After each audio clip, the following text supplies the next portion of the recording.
Na wanandoa wazuri wanapaswa kuwa na aina zote hizi 6 katika mawasiliano yao. Kabla hatujaenda huko, neno la Mungu linatuambia katika kitabu cha Mithali sura ya 18 na fungu la 2. Linasema, mpumbavu hapendezwi na ufahamu, ila moyo wake udhihirike tu. Neno hili linatuambia kwamba mpumbavu yeye hataki kusikiliza. Anachotaka ni kujieleza yeye mwenyewe, kueleza mawazo yake, kueleza hisia zake, lakini inapofika katika kumsikiliza mtu mwingine hana nafasi. Na kwa hivyo Biblia inamuita mpumbavu. Kwa hiyo anatuambia kwamba katika mawasiliano, kama hakuna kusikiliza, mawasiliano hayajawa sahihi. Na sasa tuangalie aina hizi 6 za mawasiliano katika ndoa. Na kumbuka nimekuambia kwamba aina hizi zote ni lazima ziwepo. Isipokuwa wanandoa walio wengi hawazitumii zote 6. Wengi wanaishia ya kwanza au ya pili au ya tatu. Wachache sana wanafikia hii aina ya 4, ya 5 na ya 6. Baada ya kumaliza somo hili utajitathmini katika ndoa yako kwamba mimi nawasilianaje katika ndoa yangu. Nina aina zote hizi. Ya kwanza ni taarifa za msingi. Ya pili, ushirikiano katika ndoa na katika mawasiliano. Aina nyingine ya mawasiliano ni ya utatuzi wa migogoro. Nyingine ni muunganiko au connection katika mazungumzo. Na nyingine ya 5 ni kujiweka wazi au kujifunua kwa mwenzi wako. Na ya 6 ni mawasiliano ya karibu au mawasiliano ya kina. Na kwa hivyo tutaangalia moja baada ya nyingine kwamba inakuwaje katika mawasiliano hayo. Hii aina ya kwanza ya taarifa za msingi ni aina ambayo watu wote wanafanya katika familia, na kiukweli haina mchango mkubwa sana katika kukuza yale mahusiano, kwa sababu hata watu walioachana wanawasiliana katika aina hii ya mawasiliano. Hii ni kupeana taarifa tu za muhimu. Ni yale ambayo tunaambiana kila siku, kama kusema kumwambia mume wako shuleni wametuma madai ya ada za watoto. Hilo unamwambia. Unampenda humpendi utamwambia. Mko karibu katika mawasiliano utasema. Ukisema kwamba fulani amelazwa hospitali, au kusema kwamba kumwambia kwamba maji tayari, na anasema sawa, kitu kama hicho. Hiyo ni yale habari za kawaida. Au mwanamume anasema kwamba mkanda wangu uko wapi? Anataka kuvaa suruali, mkanda wangu uko wapi? Na ukiona unampatia unasema hata uongee kitu kingine, maana anachohitaji ni ule mkanda. Na kwa hivyo ingawa aina hii ni ya muhimu katika mawasiliano, haitoshelezi kujenga mahusiano katika familia au katikati ya wanandoa. Aina nyingine ni hii ushirikiano au partnership. Hii kwa sababu mke na mume wanashirikiana mambo mengi. Wanashirikiana katika kulea, wanashirikiana katika matumizi na mahitaji ya familia, majukumu. Lazima wawasiliane katika majukumu hayo. Na kwa hivyo kwenye ndoa yenye afya ni muhimu kuwasiliana. Huwezi ukaenda ukanunua gunia la mchele wakati hamjawasiliana mwenzako, na mwingine tena kaleta gunia la mchele, huenda angeleta la maharage. Kwa hiyo kwa sababu ya majukumu mnalazimika kuwasiliana na kujadiliana, kwa sababu ninyi ni washirika. Mkifika kwenye ndoa na hili hamliwezi, basi ndoa iko katika hatari ya kufa. Jambo la 3 au aina ya 3 ya mawasiliano ni yale mawasiliano yanayofanyika wakati mnatatua migogoro. Mnapotatua migogoro, mmehitilafiana, basi inabidi haya mazungumzo yafanyike, aina hii ya mawasiliano. Na sasa kwa nini ipo? Ni kwa sababu kila ndoa inapata migogoro. Kila ndoa kuna kutofautiana kwa sababu watu hawa ni tofauti. Wamekutana wakiwa watu wazima, haiba zao ni tofauti, mapenzi yao ni tofauti. Kwa hiyo ili kuishi pamoja lazima kuwekana sawa nyakati nyingine. Na kuna wakati wa kukasirishana, kuna wakati wa kutokufurahiana. Kwa sababu hata hivyo, jana tulijifunza kwamba hawa ni wenye dhambi wawili wanaoungana. Wakiwepo wenye dhambi wawili, kukosana kuna kuwepo. Sasa kutoelewana ni jambo la kawaida, lakini mnapojadili mambo kwa haki na upendo, kutokuelewana kuna jenga, hakubomoi, kuna kuza, kuna saidia. Na katika kutatua migogoro ndani ya mawasiliano hayo, unapaswa kuwa mwema, unapaswa kusikiliza, unapaswa kutafuta kuelewa kwa nini mwenzi wangu anajisikia hivi, kwa nini anaonekana kupaza sauti katika hili. Basi katika kuhitilafiana huko, tatueni migogoro hiyo kwa ajili ya ustawi wa familia. Kwa hiyo hii aina pia inakuwepo katika mawasiliano ndani ya ndoa. Na utafiti unasema kwamba watoto ambao wamekuwa katika ndoa za watu walioachika, yani wazazi kama waliachika, mara nyingi hii sehemu hawataki kuishughulikia, yani hawataki kujadili wakati wa migogoro, kwa sababu wanahisi watakapojadili wanaweza wakaachana kama wazazi wao walivyoachana. Na kwa hiyo wananyamaza, na wanaponyamaza matatizo yanakuwa zaidi. Kwa hiyo wana hofu ya kuharibu ndoa zao. Aina nyingine ni ile ya muunganiko au connection. Hii kwa namna fulani kuna ukaribu uliopo kati ya wanandoa. Na katika ndoa yenye uhusiano mzuri, mtu na mwenzi wake wanaungana, wanakuwa karibu, wanakuwa na mazungumzo, wanaweza wakazungumza wakiwa wanatazamana. Hivi mlikwisha kuona kwamba wanandoa wengi hawatazamani?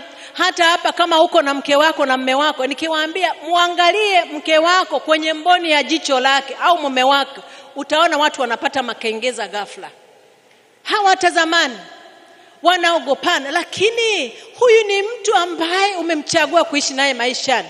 Kwa hiyo katika muunganiko, wanandoa hawa walio katika hii hatua wanaweza wakazungumza, wakacheka pamoja, wakagusana miili yao kwa upendo na kuambiana maneno mazuri.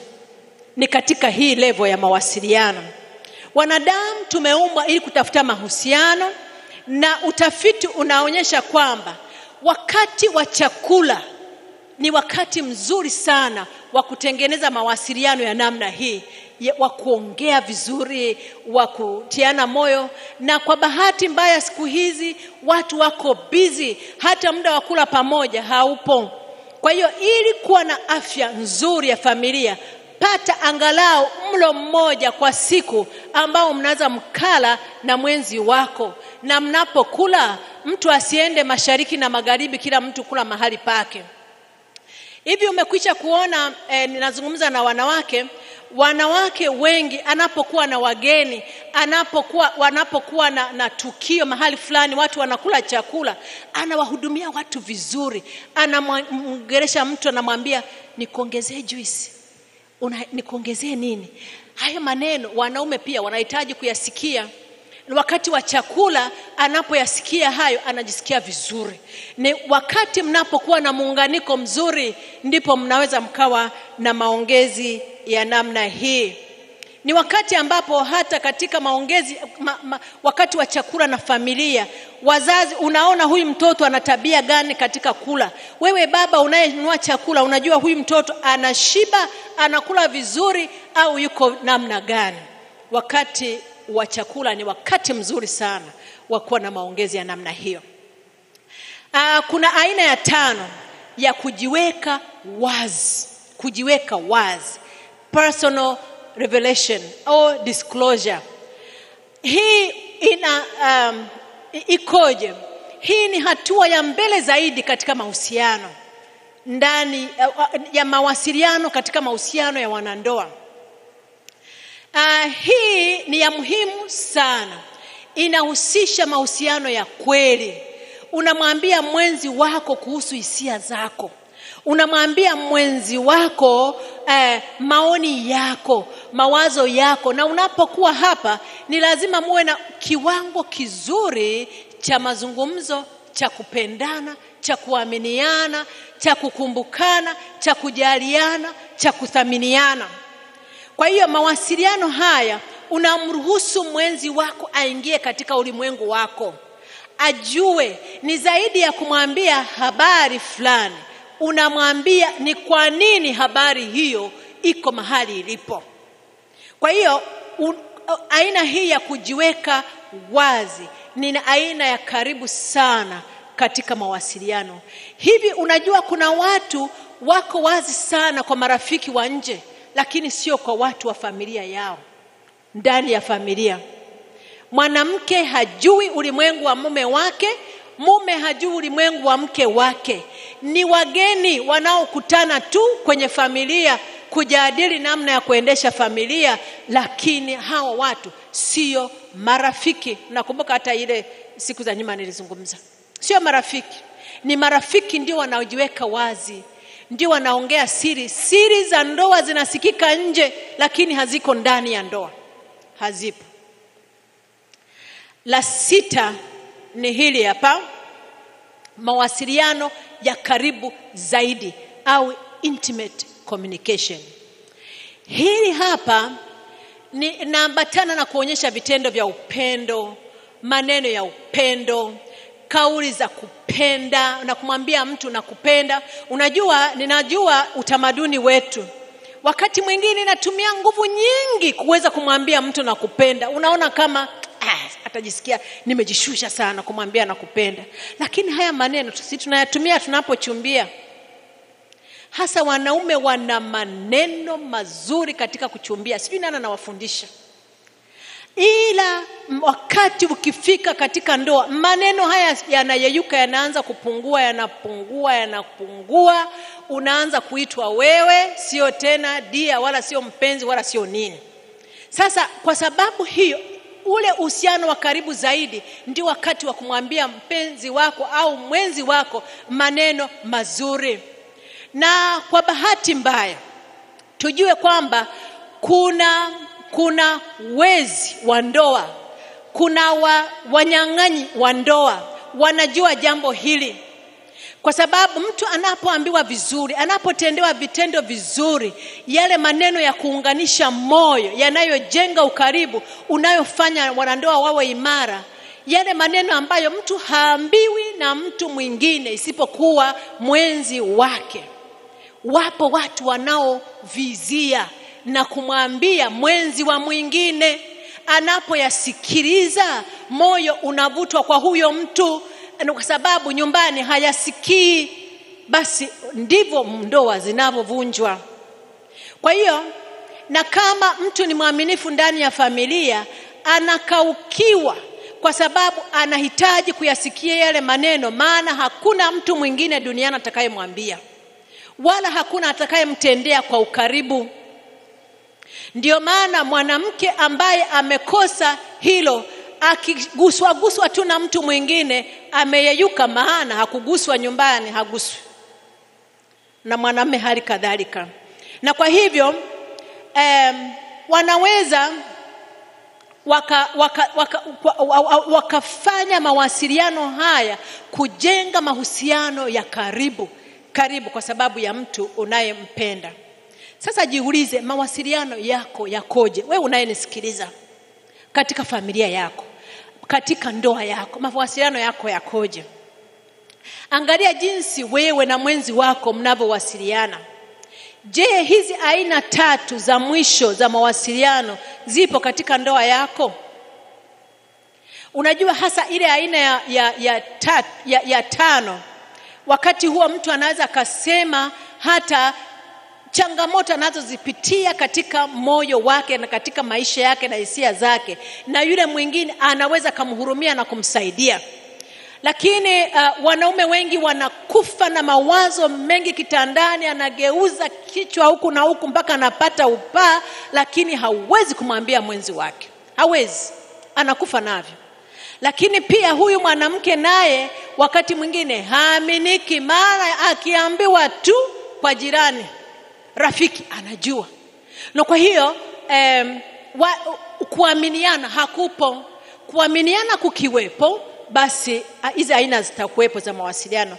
Wanandoa wanakuwa karibu na Mungu na kuwasiliana naye kwa kupitia neno lake na kuomba. Mnapowasiliana na Mungu kwa maombi na kuomba, maana Mungu naye ni Mungu wa mahusiano, basi unajifunza kupata upendo katika mahusiano yako, upendo wa Mungu. Na huyu upendo wa Mungu ndio unaohama na kwenda kuwa upendo kwa mwenzi wako. Maana Biblia katika kitabu cha Yohana wa kwanza sura ya 4 fungu la 8, neno la Mungu linasema, yeye asiyependa hakumjua Mungu, kwa maana Mungu ni upendo. Kwa hiyo unajua, huwezi kutenda vitu vizuri pasipo kupenda. Na ukitenda vitu vizuri pasipo kupenda, kuna siku utaacha, au kuna siku utamkumbusha yule uliyemtendea. Katika ndoa ndipo mahali ambapo upendo wa Mungu unapaswa kuaksiwa kwa wanandoa. Maana na watafiti wanasema kwamba upendo uliopo kati ya baba na mama ndio unaoweza kuwasilisha upendo wa Mungu kwa watoto. Watoto wanajua baba wa mbinguni, wanaweza kumuelewa upendo wake kwa kumwangalia baba wa duniani anavyowapenda. Mawasiliano yako yakoje? Kila aina ya mawasiliano hizi tuliyoyataja yanapaswa kupewa kipaumbele. Hata yale ya kawaida tu, wasiliana. Kwa ukweli huwezi kuacha kuwasiliana. Maana hata ukinuna unawasiliana, una ujumbe unausema kwamba sitaji kuongea, nimechoka kuzungumza, au nimekasirika, au nimekwazika, unapeleka ujumbe. Kwa hiyo bora uwasiliane tu vizuri. Kwa hiyo kila aina ya mawasiliano ipewe kipaumbele katika ndoa yako. Inaweza isiwe rahisi, lakini inatupasa tuweze kuzungumza sisi kwa sisi katika ngazi zote za mawasiliano. Hivi niwaambie jambo hili linalonisikitisha. Unajua kuna watu wengi watakosa uzima wa milele kwa sababu tu ya maisha, yani ndoa imekuwa kikwazo. Na kujikana nafsi ili aishi vizuri na familia yake ni jambo gumu sana. Yuko tayari kujikana nafsi aishi vizuri na watu wengine, lakini kile kiburi, ile kujishusha kwa mwenzi wako ambaye ulimpenda ukamchagua, linakuwa gumu na tatizo kwa wengi. Kwa hiyo tunaingia katika upendo kupitia kuzungumza. Niliwaambia mapema kwamba wakati wa kuchumbiana watu wanaongea vizuri. Muda ungenitosha ningewaambia. Si mnajua miaka yetu hiyo watu walikuwa wanawasiliana kwa barua. Hakuna simu. Hiyo barua inavyoandikwa vizuri na kijana anayeoa ina uwezo wa kukutunza mwezi mzima mpaka utakapopata barua nyingine. Maana ni tamu, ina maneno mazuri. Si ndio? Sasa haya maneno mazuri yanawavuta wanawake sana. Nataka niwaambie wanaume mnaonisikiliza, wanawake tunapendwa kuambiwa vitu vizuri. Tunapendwa ukaribu, tunapenda yale maneno mazuri, na hicho ndicho kinachotukimbiza. Mwanamke, jaribu tu, wanaume mliokaa na wake zenu hapa, jaribu hata sasa hivi, fanya experiment, mwambie kitu kizuri, leo utakula ugali mzuri kuliko ulivyowahi kula. Utahudumiwa vizuri. Na kwa hiyo yale maneno mazuri yanapowaunganisha mke na wale watarajiwa, yanategemewa kwamba yaendelee. Upendo ndivyo unavyotakiwa hata ndani ya wanyama. Wana mawasiliano. Chunguza ndege, chunguza wanyama wa mwitu. wanaonyesha upendo katika mahusiano. Sasa mwanadamu yeye anakuaje yeye ambaye ameumba kwa mfano wa Mungu? Halafu kwa hiyo ili tudumu katika upendo, mawasiliano ni muhimu pia yaendelee kama yalivyoanza. Mawasiliano yakoje katika ndoa yako? Leo natamani uanze upya, na wala usione aibu kuanza upya katika ndoa yako, kwa sababu ukiwa namtendea vyema yule uliyemchagua, kuna hasara gani? Si umewekeza, maana kile ulichowekeza ndicho utakachopata ukitaka kukitumia. Zamani kulikuwa na mtoto wangu mmoja anasema akiniomba pesa akiwa mdogo, namwambia unajua sina. Anasema sikwambii unipe sasa hivi, si unaenda benki. Unaona, yeye anajua kwamba hata kama ukuweka benki unapata hela. Sasa kuna watu wanataka wafurahie ndoa bila kuwekeza. Ndoa kuifurahia lazima uwekeze. Kila siku weka kitu kwenye account, hata kama ni tabasamu, hata kama ni neno zuri, hata kama ni mguso mzuri, hata kama ni kazawadi kazuri, hata kama ni kutia moyo. Wanawake mlioko hapa, wanaume hawa usiwaone, wanapenda kutiwa moyo. Hata asipoongea anataka kutiwa moyo. Hata ukimwambia akasema ujue amefurahi moyoni, anaenda na likariri kichwani. Mtie moyo, kwa sababu usipomtia moyo wapo watakaomtia moyo na ataanguka. Kwa hiyo mawasiliano yafanyie kazi vizuri. Kesho tutaongea sasa kwamba ili uwasiliane vizuri unafanyaje. Tutaliongelea kesho vizuri. Namba 2 ya hatua za mawasiliano tutaongea. Unazungumzaje? Unasikilizaje? Tuombe. Baba Mungu wa mbinguni, wewe ni Mungu wa mahusiano, na unapenda wanadamu tuhusiane vizuri. Wewe uliumba upendo, na unahitaji kuona upendo kati ya watoto wako ulioumba kwa mfano wako. Mungu wetu, tunakiri kwamba mara nyingi tumekuangusha. Hatufanyi kama ambavyo ungetarajia tufanye. Tumeishi na mizigo katika mioyo yetu.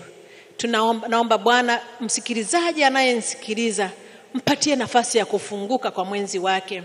Mpatie nafasi ya kujenga na kuweka akiba katika mahusiano yake, kwa sababu tunapohusiana na wewe tunahusiana vizuri na wale tunaoishi nao, na kisha tunaandaliwa kwa ajili ya uzima wa milele. Tunaomba uendelee kuwa pamoja nasi, utusaidie tudumu kwako, maana tumeomba kwa jina la Yesu. Amen.